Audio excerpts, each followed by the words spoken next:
Continuando con el estudio que hemos venido haciendo de los hechos.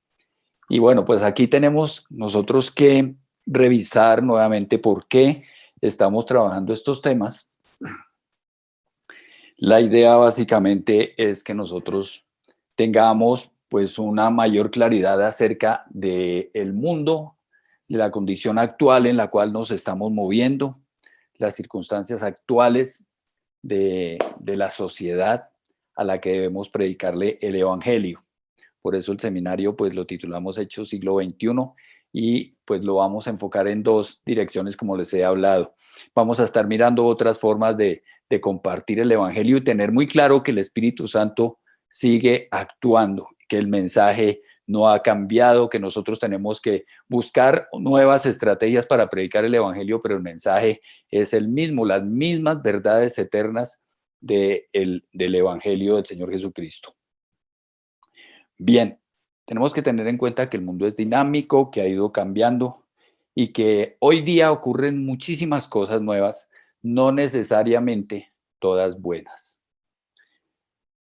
Como ustedes se darán cuenta, la Iglesia del Río, pues ha ido siendo muy contemporánea en este sentido. Hay que buscar mecanismos diferentes para la predicación del Evangelio. Tenemos que buscar nuevas formas de evangelización. La literatura, por ejemplo, es una de las formas de evangelización. Ustedes han visto el trabajo tan maravilloso que ha estado haciendo el pastor Pachito, su trabajo en los colegios, en las universidades. No necesariamente el evangelio se tiene que predicar desde un púlpito.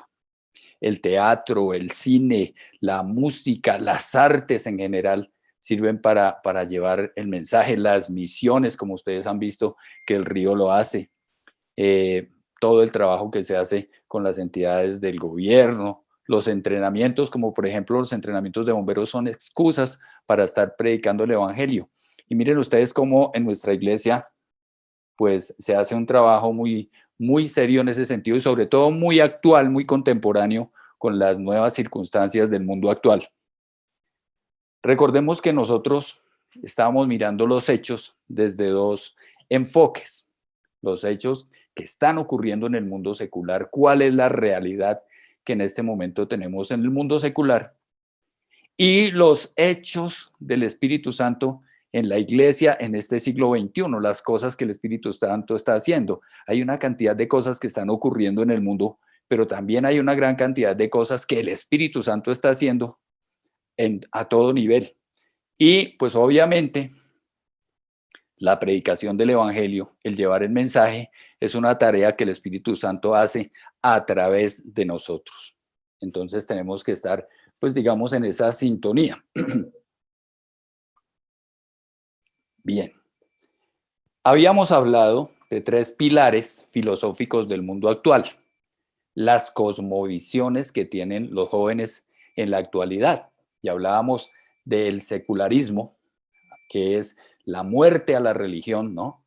Habíamos hablado, secularismo es muerte a la religión, la renuncia a las cosas de Dios, el relativismo, que es la muerte a la verdad, y la tolerancia, todo vale. Recordemos que en el relativismo hablábamos de muerte a la verdad porque hoy en día todo es válido, hoy en día todo es relativo, todo es posible, todo es discutible, todo es cuestionable, y ese relativismo pues es característica de la sociedad actual. Y la tolerancia, que recordemos que es permitirlo todo, todo es válido, pero también esa tolerancia, como veíamos en la ocasión pasada, se vuelve intolerante, también es intolerante de alguna manera. Bien, vamos a mirar de dónde proviene esta mentalidad o estos pilares filosóficos que tenemos en la actualidad. Vamos a darle un vistazo al origen, cómo fue que nosotros resultamos aquí. Entonces es bueno darle un vistazo a la historia y qué pasaba y cómo eran las cosas antes de que llegáramos a esta condición y por qué esos hechos nos condujeron hasta esta situación. Antes del siglo XIV, hacia el siglo XIV y XV, existían pues las monarquías absolutas en toda Europa. Recordemos que nosotros somos, digamos, de alguna manera fruto o consecuencia de lo que allí pasaba, porque nosotros fuimos conquistados por ellos. Había un orden establecido, Dios estaba en el centro, le seguía la élite gobernante y luego todos los demás. Pensaban que Dios legitimaba las autoridades de la aristocracia. Y, por supuesto, este modelo funcionó por siglos, durante siglos, hasta que más adelante hubo unos cambios. Este modelo funcionó sin tener ningún tipo de oposición. Bien, hacia el siglo XIV y XV, de ahí para atrás funcionábamos bajo este modelo. Hacia el siglo XIV y XV apareció un concepto filosófico o una escuela de pensamiento, podríamos decir, que se llamó el humanismo. Por eso es que nosotros tenemos que ir mirando cómo fue que resultamos en esta nueva condición. Entonces, el humanismo es cualquier forma de pensar o cualquier doctrina, aunque hubo unos adeptos, unos personajes fundamentales que aparecieron allí, que buscan o que exaltan la dignidad del hombre, ¿no? Resaltan especialmente al ser humano por encima de toda la creación. Cualquier forma de pensamiento que promueva el carácter racional del hombre, la supremacía de la razón y que enfatice la autonomía y la libertad del hombre, eso tiene tintes de humanismo. Ellos se centraban mucho en cómo el hombre tiene la capacidad, o ellos expresaban eso, el hombre tiene la capacidad para transformar la historia y la sociedad. Y uno de los pilares o de los puntos fundamentales de las bases esenciales del humanismo es que el hombre no necesita aceptar o reconocer la existencia de Dios. Ahí fue cuando empezó como esa disyuntiva o esa separación de Dios, ¿no? Entonces es un sistema de creencias centrado en que el hombre no necesita aceptar la existencia de Dios ni la predicación de las religiones para regir su vida. Básicamente, esa es la esencia del humanismo. Hacia el siglo XVIII aparece lo que se llamó la Ilustración, que fue un movimiento cultural que surgió pues esencialmente en Francia y se extendió a toda Europa. Entonces, en ese momento, las personas hablaban mucho acerca de la ciencia, hablaban mucho acerca de todos los avances científicos y defendía mucho el uso de la razón y de la lógica. Combatía la ignorancia, la superstición y la tiranía, pues que se había formado alrededor de todas estas tendencias supersticiosas, ¿no? Y claro, esta Ilustración también tomó ocasión en la política y fue en contra de las monarquías absolutas que empezaron a ser, pues, que fueron ya suspendidas, fueron como agredidas por la nueva forma de pensamiento. Entonces el ser humano se sentía tan iluminado que por eso a esta época, al siglo XVIII, se le denominó el siglo de las luces, o la era de la razón también se llamaba. Entonces, simbolizaba la luz y la claridad del conocimiento y de la razón, ¿no? Y que suplantan a las oscuras tinieblas de la humanidad. Era la forma como ellos lo expresaban. Entonces, esta Ilustración realmente, pues, puso todo el sistema político y religioso, pues lo puso de cabeza. Reclamó un lugar especial para el hombre y trajo muchas consecuencias, no todas buenas, muy malas. De hecho, leía yo un poco que para poder... ¿Aló? Salga. Que para poderse proyectar esta manera de pensamiento, hubo necesidad de... Ellos utilizaron la masonería para poderlo hacer. Hubo también avances positivos. ¿Qué se buscaba? La igualdad, los derechos de los trabajadores, los derechos del hombre, y el hombre fue pasando al centro. Entonces, ahí fue cuando surgió esa deidad suprema del hombre. Entonces, todos estos cambios de mentalidad también propiciaron la Reforma Protestante que fue hacia el siglo XVI, por todo este crisol de cosas que se movían en esa época. Entonces, aquí nosotros debemos tener algunas cosas en cuenta. Los derechos del hombre no destronaron necesariamente a Dios, pero la autoridad de Dios sí fue cuestionada. De hecho, los derechos los derechos del hombre están basados en Dios. Pero ahora sin Dios, como dice ahí, somos libres de hacer lo que queramos. Es decir, se empezó a dar como lugar a una especie de libertinaje. Y pues ningún juez, decían ellos, ningún juez cósmico va a venir a alterar nuestra vida. Y por supuesto aquí hicieron fiesta todos los humanistas seculares. Bien, hay un personaje de esos humanistas que se llamaba Aldous Huxley. Aldous Huxley.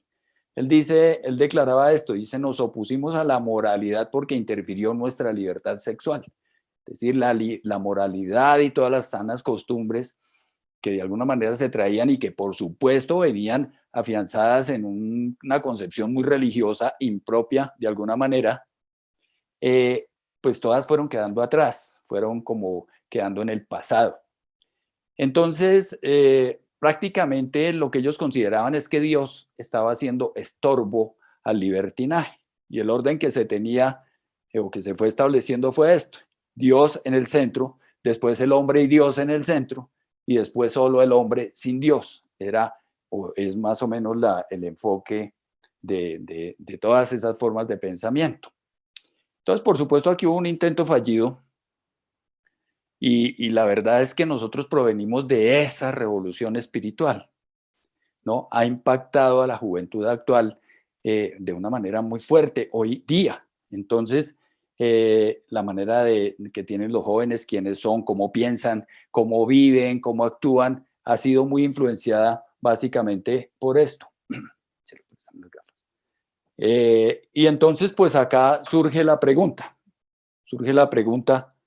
¿por qué el humanismo, con su énfasis en colocar al hombre como centro del universo, no ha dado con la solución a los problemas del corazón humano? Porque realmente el humanismo fracasó en eso, porque dejó al hombre sin Dios y sin ley, pero también lo dejó a la deriva. Entonces no es que realmente haya constituido una gran solución, pero eso influenció la forma de pensar que hasta el día de hoy toda la sociedad, no solamente los jóvenes, toda la sociedad se vio afectada por ello, está siendo afectada por ello de alguna manera, y directamente.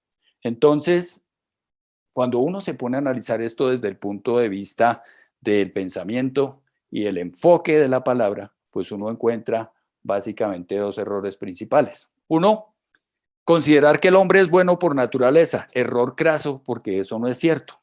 Y dos, no dar crédito a la palabra de Dios o desconocer la palabra de Dios. Vamos a mirar esto un poquito más en detalle. El hombre no es bueno. Tenemos un corazón malo, dice la escritura, engañoso es el corazón más que todas las cosas y perverso. ¿Quién lo conocerá? Allá en Jeremías 17:9. Y la historia misma nos lo demuestra. La historia está llena de todos los horrores y maldades que el ser humano ha cometido. Entonces, partir de la base de que el hombre es bueno, que fue uno de los errores crasos de tanto del humanismo como de la ilustración, pues es una equivocación que conduce necesariamente al error. De otro lado, desconocer la palabra de Dios. Dice, porque la palabra de Dios es viva y eficaz y más cortante que toda espada de dos filos y penetra hasta partir el alma y el espíritu, las coyunturas y los tuétanos y discierne los pensamientos y las intenciones del corazón. Yo sé que todos conocemos ese versículo. La escritura nos muestra la verdadera condición humana, la miserable y depravada condición humana. Y nos ofrece la única solución definitiva para nuestra desgracia, que es el Evangelio. Es la única solución que realmente existe. Entonces, partir de la base de que el humanismo o la ilustración van a proveernos a nosotros la paz interior, la paz para la vida, pues es un error craso. Pero ¿cuál es la solución? Este cambio requiere primero de la verdad de Dios y segundo de su plan de redención a través de Jesucristo. Dice, en el mundo estaba y el mundo por él fue hecho, pero el mundo no le conoció. A lo suyo vino y los suyos no lo recibieron.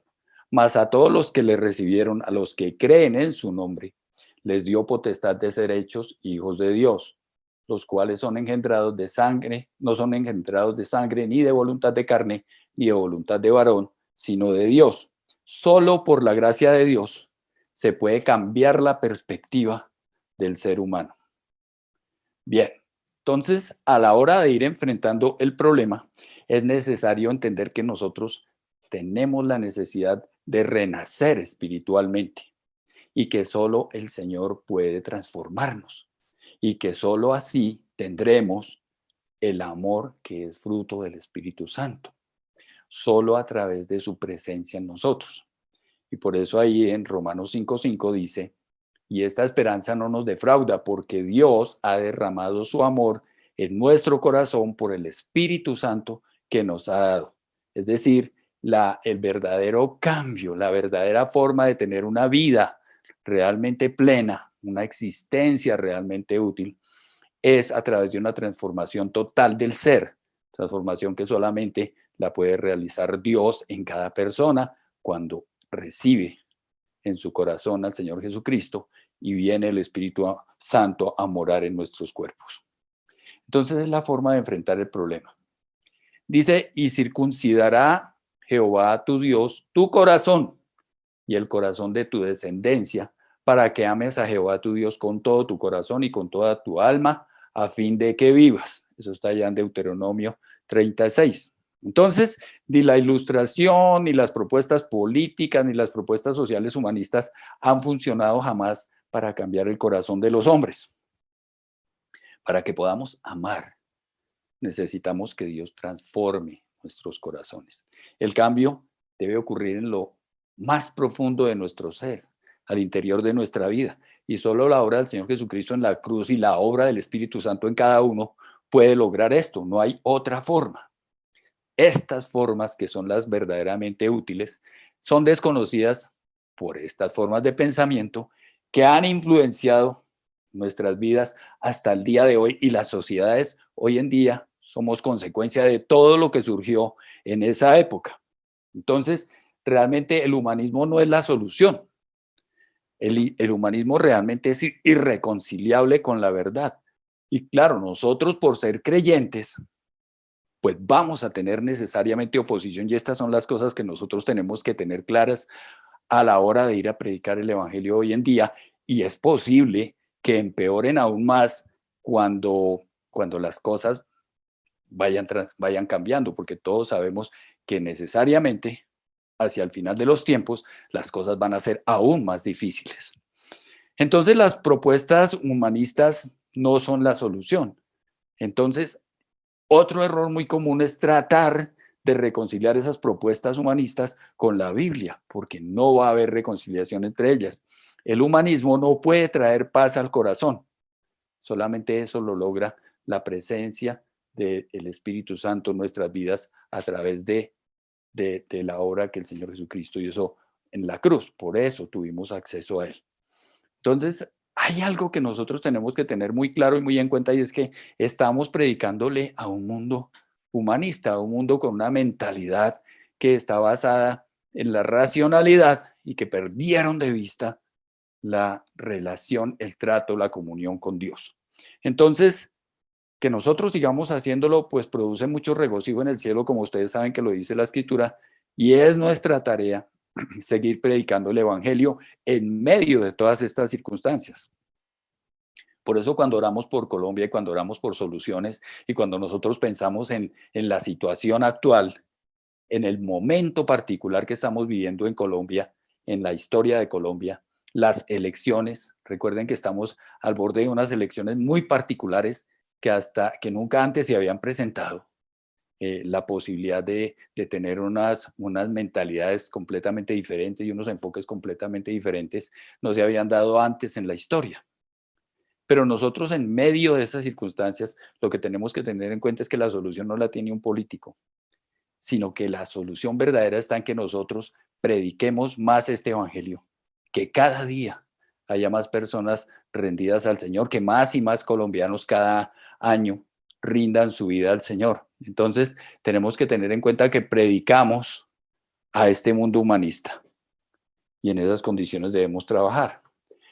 Claro, está a la orden del día la oferta de Satanás. Dios fue desplazado del centro y ahora se encuentra allí el hombre.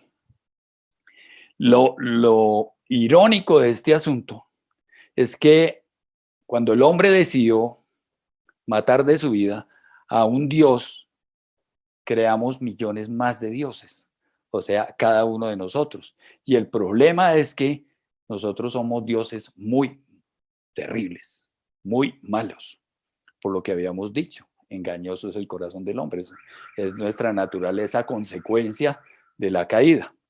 Entonces, Satanás lo sabía y por eso lo propuso desde el principio, desde cuando estaban en el Edén. Recuerde que Satanás propuso eso y hacernos como dioses. Entonces, su plan todavía no ha cambiado, pero sus métodos sí los ha modificado. Bien, el humanismo realmente es una herramienta satánica y solo sirve para, solamente es una adaptación de las mentiras iniciales de Satanás. Miren ustedes, dice: la serpiente era más astuta que todos los animales del campo que Dios el Señor había hecho.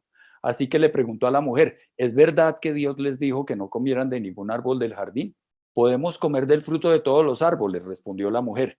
Pero en cuanto al fruto del árbol que está en medio del jardín, Dios nos ha dicho: no coman de ese árbol, ni lo toquen, de lo contrario morirán.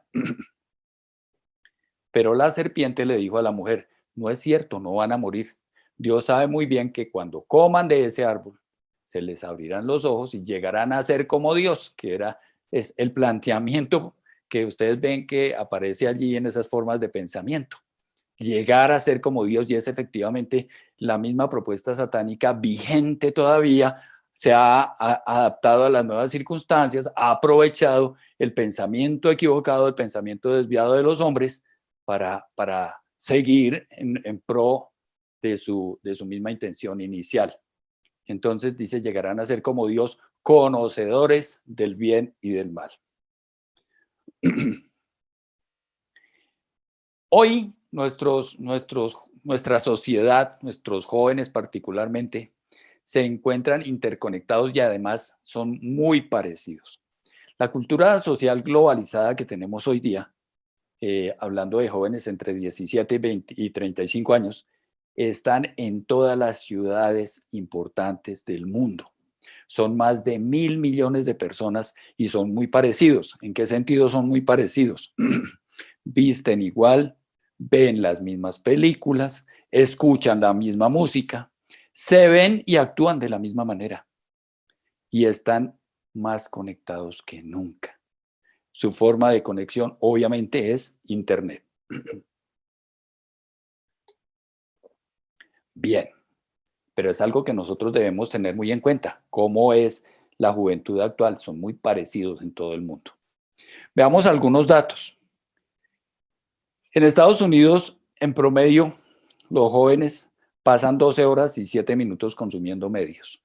En Reino Unido, en 2015, los jóvenes entre 17 y 24 años estaban pasando 27 horas semanales en línea.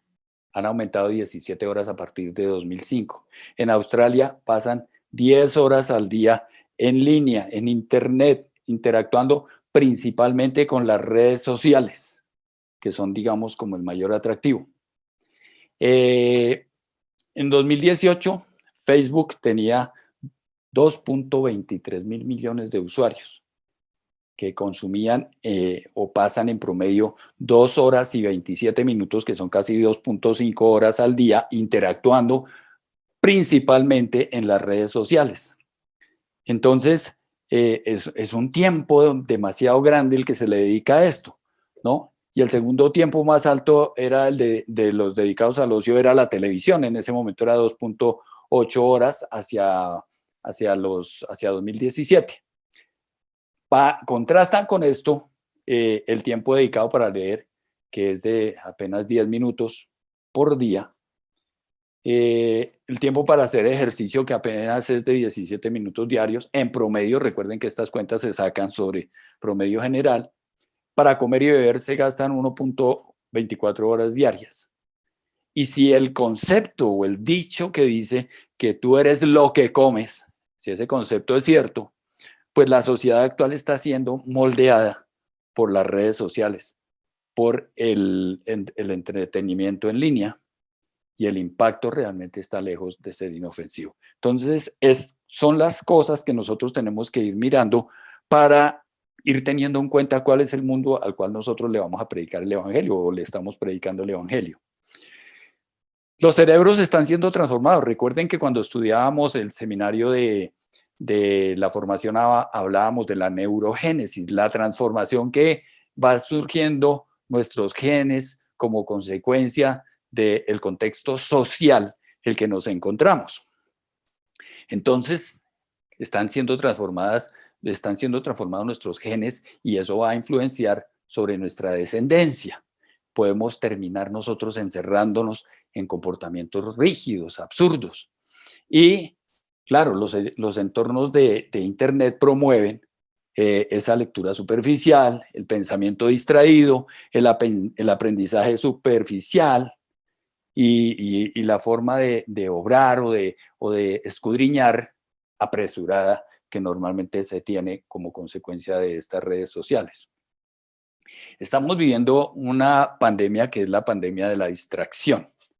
Hoy en día hacemos varias cosas a la vez, pero la verdad es que no nos concentramos en ninguna. La capacidad de concentración se ha visto afectada. El contenido en Internet o en los sistemas digitales se entrega en ráfagas y vemos nosotros muchos artículos, unos enlazados con otros, muchos artículos, pero realmente no entramos a lecturas profundas, a lecturas significativas. Todo este tipo de estrategias o de mecanismos que utilizan las redes sociales y los sistemas de comunicación digital impulsan o nos mueven a estar saltando de una página a otra sin realmente centrarnos en nada en particular. Entonces, Internet está transformando nuestros cerebros y seguimos volviendo a él porque no manejamos otro tipo de contenidos o otras formas de contenidos. De alguna manera es adictivo. Entonces, esto está generando una serie de cambios y transformaciones en cada persona, en cada vida, que finalmente tienen unas consecuencias pues desastrosas y que las vamos a seguir estudiando. Bien, por el día de hoy vamos a dejar hasta acá, porque pues por supuesto, como ustedes saben, quedamos en que vamos a seguir trabajando y observando los hechos del siglo XXI, las cosas que el Señor ha estado haciendo en este tiempo en nuestro contexto. Hoy, pues vamos a estar con una persona que nos trae un testimonio hermoso, un testimonio importante y una persona que nosotros queremos mucho, una persona a quien nosotros amamos mucho y que le vamos a dar la bienvenida hoy. Estoy hablándoles de Nati Montenegro, quien va a estar hoy compartiéndonos. Naticita, muchas gracias por acompañarnos y estamos atentos para entonces, si quieres, nos vas contando, Nati, ya todos estamos ahí atentos a escucharte. Arranco yo. Y dale ya. Bueno, ¿cómo están? Buenas noches. Espérense, yo pongo para mirar las caras. ¿Si hay caras? Sí. ¿Cómo les ha ido? Bueno, pues cuando Josecillo me hizo la invitación para compartir un testimonio, creo que la primera pregunta que me hice fue, bueno, Dios, ¿cuál testimonio, cuál historia, pues, qué quieres que como que les comparta en ese tiempo? Y bueno, después de pensar en varias cosas, como que me decidí por este tema. Bueno, mi hija cumple 7 años el viernes Yo después de tener dos hijos, el primero pues Martín, o sea, fui mamá de Martín a los 24 años, después fui mamá de Juli a los 29 y pues bueno, realmente nos llegó el regalo y la sorpresa a mis 34 que estaba embarazada otra vez. Fue algo que no estábamos planeando, pero fue un regalo de Dios muy grande. Bueno, el proceso como de asimilar otra vez pues este cambio de vida que es la maternidad. Y bueno, fue un embarazo un poquito complejo porque pues no es lo mismo estar embarazado a los 24 que estar embarazado a los 34. Como que desde el principio hubo muchas cosas, los exámenes siempre salía algo como, pues cosas sencillas, pero fue un embarazo donde hubo como bastantes cositas como incómodas, pero bueno, en la normalidad pues también de este proceso. Eh, y como que de alguna manera yo soy un personaje, como creo que alguna vez les he contado en algunas de las prédicas, que parezco de contabilidad, o sea, yo parezco una contadora. Entonces apenas a ti te dicen, bueno, usted tiene no sé cuántas semanas de embarazo, yo no sé si las personas lo han visto, pero hay unas aplicaciones que uno puede ir mirando semana a semana qué cambios va teniendo el bebé. Y entonces yo en mi intensidad cogía un cronograma y entonces ponía semana a semana cuando ya el bebé, digamos, se le desarrolló, se le desarrollaron los pulmones, tuvo estos cambios. Específicamente en el momento, yo, digamos, de las fechas que casi siempre pongo en todos los embarazos que he tenido, lo hago y de personas cercanas también es cuando se supone que ya es un embarazo que si llegan a ser el bebé ya es viable, o sea, ya se puede salvar el bebé y no se va a morir, o sea, no es pérdida, sino que ya se salva, pero luego entonces el momento en que los órganos ya están desarrollados, que no necesitaría, digamos, ya tendría la capacidad de glutir, de alimentarse por él solito, bueno. Y así yo tenía siempre mi cronograma todas las noches. Eh, Como que es chistoso porque podía ir en la semana 12, pero igual yo leía siempre por ahí hasta la 15 en adelante, pues como que iba pasando en el cambio del bebé. Y bueno, llegué a un momento, pues son ecografías, las personas que han pasado por esto saben, hay ciertas ecografías. Yo me acuerdo que yo llegué a una de rutina, yo creo que era como la semana, no sé, como una semana 20, 26, más o menos como a los, como 27, como cuando yo iba llegando como a los 7 meses y normal, llegué a mi ecografía como siempre. Y ese día, pues como que me dijeron, mira, hay algo, el crecimiento del bebé como que ha tenido un cambio, hay algo que no está como que tenemos que estar mirando, quiero que porfa le lleves esos resultados a tu ginecóloga y ella te dirá. Y bueno, hay algo que no dije que quería contar y es, yo soy una persona que yo creo que a todos nos pasa, como que tenemos ciertos anhelos o ciertos deseos y digamos en este embarazo yo quería, y a mí siempre me ha gustado que el ginecólogo sea una mujer, ¿sí? Mi ginecobstetra, y yo había tenido la experiencia de que Martín nació en una clínica que a mí me parecía chévere. Pero entonces en este momento, bueno, voy con estos resultados, voy con los resultados de la ginecóloga y la ginecóloga me dice, mira, qué pena, sí, estás teniendo algo, pues los exámenes muestran que el bebé no está creciendo con normalidad, que el bebé está teniendo como una disminución en el crecimiento normal, eso se llama peso restringido, y entonces tú ahora ya no eres un embarazo normal, sino que pasas en embarazo de alto riesgo. Me avisas entonces, para pasar las fotos, Natilita. Dale. Y pues yo puse fotos como para que vean que, porque yo creo que uno dice muchas cosas, pero me parece chévere que ustedes puedan ver pues que no estoy como exagerando o algo.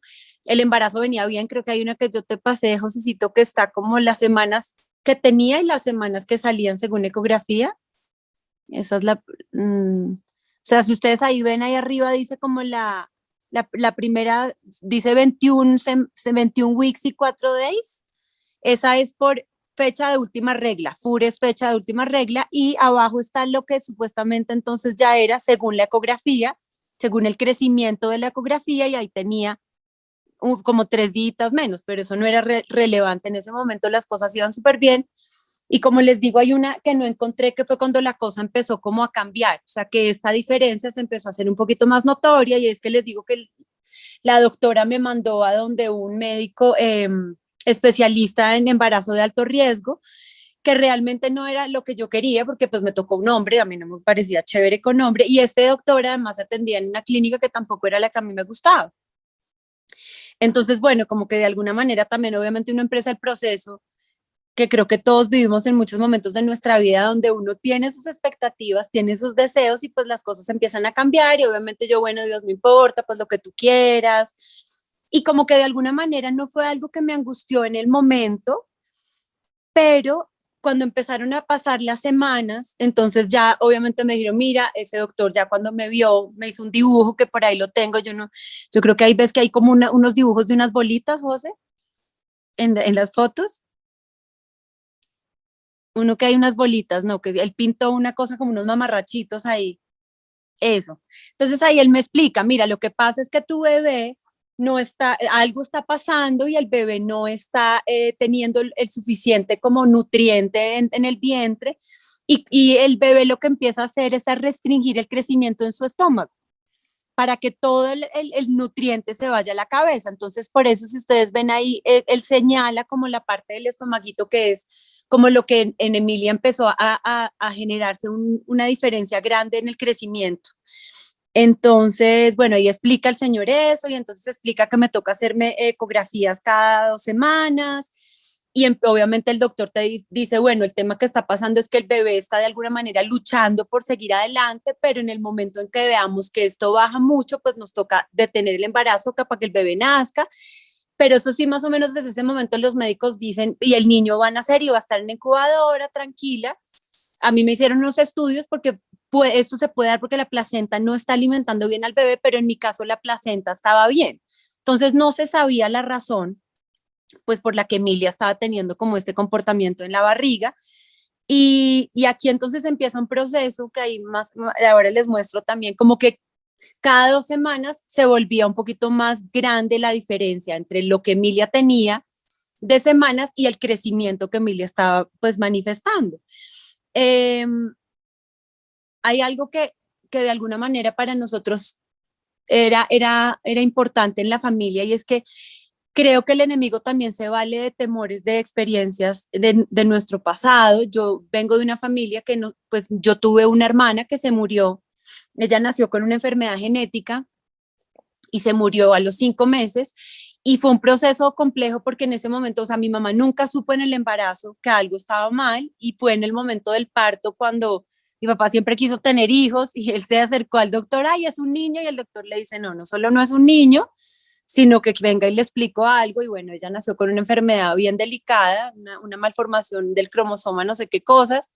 El punto es que pues Paula se muere cuando ya en ese momento yo tenía 4 años, pero pues ella vive solo 5 meses. Entonces, Emi fue de alguna manera para mí la siguiente mujer bebé en mi familia. Mi hermana tuvo 2 hijos, yo en ese momento llevaba 2 hijos hombres y Emi es la bebé después de esta historia que les cuento de mi hermana y obviamente pues es emocionante, pero cuando pasa esto que dicen no sabemos qué está pasando realmente, por qué esta bebé no está creciendo con normalidad, realmente lo vamos a saber cuando la bebé nazca, pues obviamente como que el enemigo yo pienso que se empieza a aprovechar y empieza a traer un montón de temores.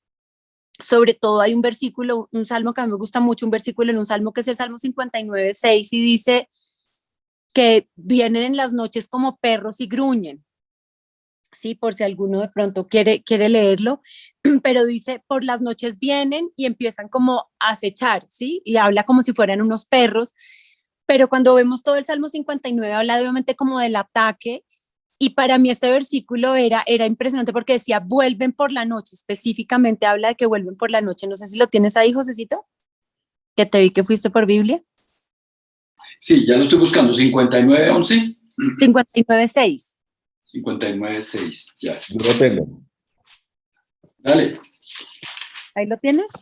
Ellos Sí. vuelven por la noche gruñendo como perros y acechando alrededor de la ciudad. Ok, y este versículo de alguna manera a mí me parece muy gráfico para lo que empieza a pasar en momentos en que estamos enfrentando este tipo de situaciones. O sea, como que es algo que es desconocido, que de pronto los médicos dicen algo, o la misma vida te enfrenta a algo, que te acrecienta temores o te lleva a recordar situaciones de dolor o de situaciones difíciles de tu pasado, y como que empieza un ataque en la mente horrible. Y en la noche uno, mejor dicho, hace unos videos, yo no sé a quién más le pasa, pero a mí me pasaba. Y entonces, como les digo, obviamente venía mucho qué tal que le pase lo mismo que le pasó con su hermana, un montón de cosas. Yo creo que para una persona de pronto que sepa de este tema, pues dirá, esta vieja mucha exagerada, pero es que es como para evidenciar que ese es, o sea, que así actúa el enemigo. Sí, de pronto para alguien que sea ginecobstetra o que sepa mucho del tema, de pronto dirá, pero nada que ver. Pero uno en lo que sabe que es obviamente limitado, y el enemigo en lo que aprovecha de nuestras historias de dolor o historias que nos dañaron en nuestro pasado, de verdad uno llega a unos, mejor dicho, unas historias de terror, ni las más horribles, y de alguna manera eso empezó a pasar en la noche, además de todas las palabras que tú oyes, porque cada vez que yo llegaba a una ecografía, la doctora me decía, mira, tienes que estar súper pendiente, si en algún momento dejas de sentir al bebé, te toca correr a una clínica, porque el tema es que este peso restringido genera que de pronto a veces no llegue la suficiente sangre a la cabecita, y entonces, bueno, te empiezan a decir un montón de cosas. La doctora siempre me decía a las personas que me hacían las ecografías, mamá, o sea, más o menos ubíquese y como piense que usted sí o sí le va a tocar un proceso de incubadora, algo a lo que yo tampoco pues decía, no, no, no, sino que decía, bueno, pues si me toca aprenderé algo y Dios va a estar conmigo. Pero como que decían muchas cosas, tanto las personas que me hacían los exámenes, por el otro lado tenía personas en la iglesia que me decían, no, yo estoy declarando y esa bebé no va para incubadora, y bueno, y la verdad, entonces ahí empieza uno también, o sea, para mí era muy importante decir, ok, Dios, yo sé que hay personas que me dicen cosas, yo sé que hay o sea, doctores que me dicen cosas, entiendo que el enemigo también está susurrando cosas, pero yo necesito oírte a ti. Yo necesito saber qué piensas tú. Yo decía, Dios mío, si voy a tener que pasar por un proceso de que Emilia nazca antes de tiempo y me toque un proceso de estar en una incubadora y tú vas a estar conmigo y voy a aprender algo, y eso será lo que tú quieres de alguna manera que yo pase por ese proceso de tu mano, yo no tengo, o sea, yo confío en ti, yo estoy tranquila con eso, pero necesito que tú me hables. Y en ese momento, o en ese tiempo, el versículo que vino a mi vida era Isaías 33, versículo 6, que dice que Él será la seguridad de tus tiempos. Y de alguna manera era una palabra muy abierta a entender, Dios sabe el día, la hora, las semanas, el peso de Emilia. Y Dios tiene que ser la seguridad para mí de que tal vez no es en la semana que alguien me ha dicho o un montón de cosas que otras personas puedan decir. Yo voy a confiar en que la seguridad de mis tiempos y de los tiempos que yo hablaba eso todo el tiempo sobre mi hija, el Dios sobre la vida, sobre mi hija, es el Dios todopoderoso, el creador de los cielos y de la tierra. Y creo que para mí esto fue muy importante porque hay algo que obviamente creo que para mí es importante que nos recordemos constantemente, y es Dios es un Dios personal. Dios no es un Dios de esquemas. Dios es un Dios personal que hace cosas muy diferentes. Aún vemos en los casos del ciego que a uno escupió en el piso y le puso el barro, que al otro le tocó, ¿sí? Que al otro lo tocó 2 veces. Vemos también en el tema de los leprosos que a unos les dijo váyanse y al del camino fueron sanados, a otro le dijo que si quiere, entonces quiere, y de una vez fue sanado. Pero yo creo que de las cosas más peligrosas es cuando yo quiero que Dios haga en mi vida lo que hizo en otra persona, o yo me aferro a que Dios tiene que hacer conmigo, ¿sí? Y de alguna manera eso es muy peligroso porque me puede llevar a momentos de frustración, ¿sí? Yo creo que nosotros tenemos que depender, obviamente, de nuestra relación con Dios, de lo que en cada momento que nosotros enfrentamos, Dios nos hable, y ahí es donde tenemos que poner nuestra confianza. Ahí es donde también obviamente empieza a operar nuestra fe, pero en mi caso particular, en este proceso, yo creo que Dios me llevaba mucho a recordarme como confía en mí. No fue específicamente no va a estar en incubadora o si va a estar en incubadora o va a llegar al final del embarazo, era confía en mí, en que yo soy la seguridad de tus tiempos. Y bueno, así siguió avanzando el embarazo. Si quieres ahí, Josecito, pones las que son como 3 hojas pegadas, que yo ahí muestro, como les digo, que la cosa empezó como a avanzar un poquito más. No, la que son como 3 pegadas, no, esa es cuando yo iba a nacer, tampoco. pero esa ahorita te la pido. Otra que son esa. Bueno, aunque está un poquito chiquito, ahí lo que muestra es que la diferencia, ese porcentaje era un porcentaje que es como, es el percentil en que ella iba creciendo y el percentil llegó a estar en 4%, que eso la verdad es bien, bien malito. Y entonces por eso el doctor obviamente toma la decisión, ya Emilia nace cuando ya tenía 38 semanas de embarazo y ahí es donde vienen las azules. Ahí había otra. Naticita, se te cortó el audio. A mí me hacen la última ecografía, si quieres poner la última ecografía me la hacen ahí. Y ahí Emilia supuestamente que eso es, miren, como ahí ver, la última ecografía, perdón, dice que, si quieres en la que sigue, porque ahí era, dice que Emilia más o menos tenía en ese momento un peso de 1941, dice que por error pues de ecografía, o sea, puede ser más o menos, es otro número, pero decían que pues supuestamente estaba pesando 1900, y en las ecografías anteriores Emi venía aumentando solo en peso como 50 gramos. O sea que supuestamente la niña, por mejor dicho, muy bien que estuviera, iba a pesar máximo, hasta sumándole eso, como 2200. Entonces me decían, señora, la niña va para incubadora, todo el tema. Y como les digo, yo decía, bueno, Dios, pues tampoco es que me aferre a que no, si eso es lo que va a pasar, ok, yo confío en ti y no hay lío. Y, y en ese momento, ese fin de semana, antes de que naciera Emilia, estábamos en la alabanza y Pati se acercó a mí y me dijo, Nati, Jesús me dice que está pasando por acá y que él está sanando en este momento a Emilia. La verdad, yo le soy sincera, yo no sentí pues ni fuego, ni que temblé, ni me sudé, simplemente pues me pareció lindo. Y yo, ay, Pati, gracias. Y bueno, y llega el momento del nacimiento de Emilia, que era ese miércoles, y como les digo, pues realmente el tema era un embarazo de alto riesgo, era un parto de alto riesgo, y pues supuestamente la niña salía y iba para incubadora. El punto es que además, ahí sí como muchas veces nos pasa, frente a lo que Dios hace, frente a lo que significamos para el Señor, de alguna manera también el reino y el mundo de las tinieblas se alborota. Todo lo que supuestamente era un día, pues mejor dicho, de un embarazo de alto riesgo que tenía que ser súper cuidado y súper programado, fue lo más atacado. Yo rompí fuente, no me bajaron a tiempo, tanto que cuando yo veo la historia clínica del nacimiento, pues no la encontré, ni siquiera, se supone que yo duré 4 minutos en la sala de partos, mi mamá empezó a gritar porque yo ya sentía que Emilia estaba saliéndose y no me bajaban. Bueno, el punto fue que me bajan en ese ascensor. Yo me acuerdo que de las cosas que para mí fueron también importantes fue que ese día yo empecé con toda la ilusión y cantando alabanzas mientras tenía contracciones y Dios mío, voy a ver tu gloria. Yo me imaginaba que eso iba a ser, mejor dicho, un cuento de hadas y la verdad se volvió una pesadilla. Los dolores fue mi parto más difícil.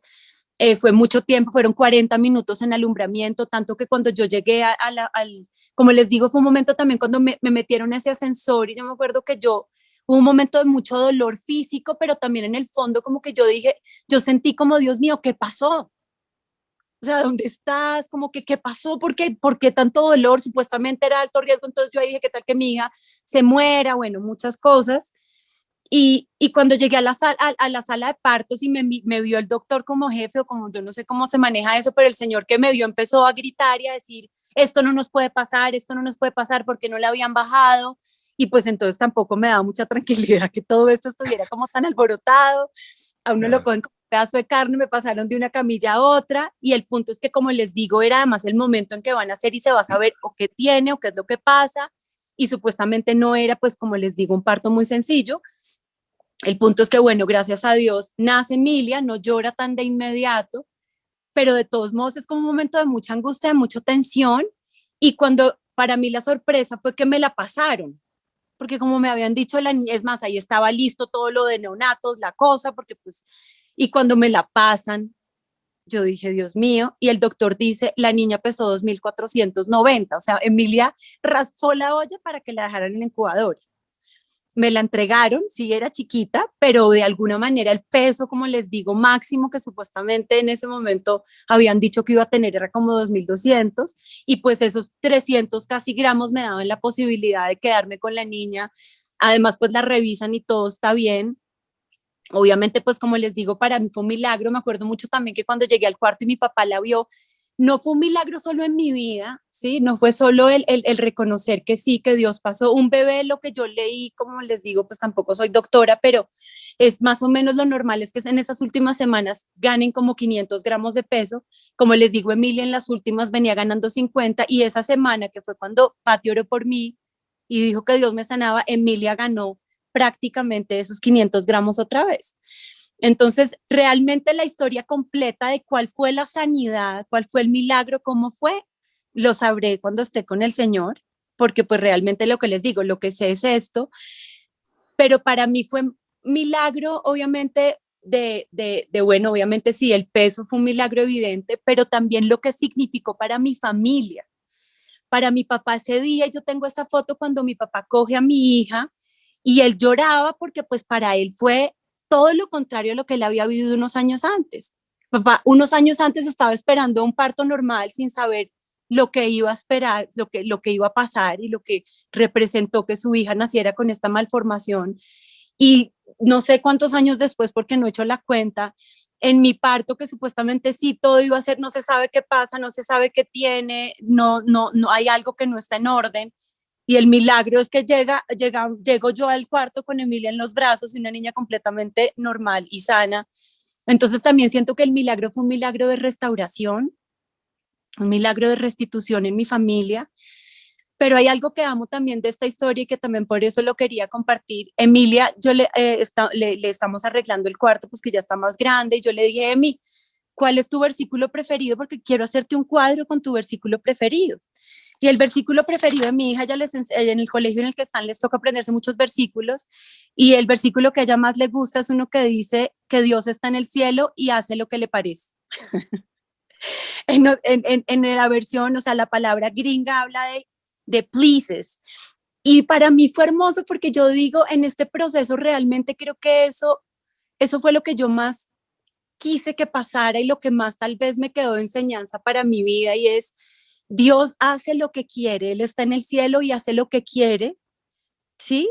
Muchas veces lo que Dios quiere tal vez no es lo que yo quiero, ¿sí? Pero tengo que unirme a su corazón, a reclamar que se haga su voluntad, a reclamar lo que obviamente Él habla sobre mi vida, porque vuelvo y digo, entiendo que cada historia es diferente, pero también de alguna manera, digamos ahora, pues también con lo que hemos vivido como iglesia de la partida de Patti que nos generó tantas preguntas, dice que Dios hace lo que quiere, lo que le agrada, lo que le place. Y de alguna manera, en muchos momentos, cuando la respuesta es la que a mí me place, me parece una maravilla, pero hay momentos donde lo que Dios le plació y lo que a Dios le agradó, lo que lo satisfizo a Él, porque habla también de ese placer, de satisfacerlo, tal vez muchas veces va a ser como en la historia de Patti. Lo que a Dios le plació fue llevársela, aunque no sea lo que a mí me plació. En la historia de Emilia, gracias a Dios a mí me plació lo que a él le plació. Pero creo que en ese punto también es un punto que a veces no es tan fácil de entender y que necesitamos que Dios nos alinee con su corazón. Yo siento que hasta el final, claro que uno tiene que orar en fe por milagros, de acuerdo también a lo que yo anhelo, pero creo que es súper importante por eso preguntarle siempre a él, Señor, específicamente en esta situación que yo estoy viviendo, ¿cuál es la palabra que tú me das hoy? ¿Qué es lo que tú quieres que yo, en dónde quieres que yo me alinee? Y ahí es donde empieza a operar obviamente nuestra fe, pero siempre de alguna manera entendiendo que Dios va a hacer su voluntad y que lo que a Él le place al final de la historia, como dice la palabra, comprenderemos las cosas con claridad. En esas áreas vuelvo al punto donde tal vez lo que a Él le place no es lo que yo quisiera vivir. Entonces, Josecito, pues esa es la historia que yo les quise compartir hoy. Visita muy amable, muchas gracias, muy edificante. Y eso que tú dices de que nosotros evitemos encasillar al Señor porque a veces queremos que obre como obró en otra persona y no pasa así.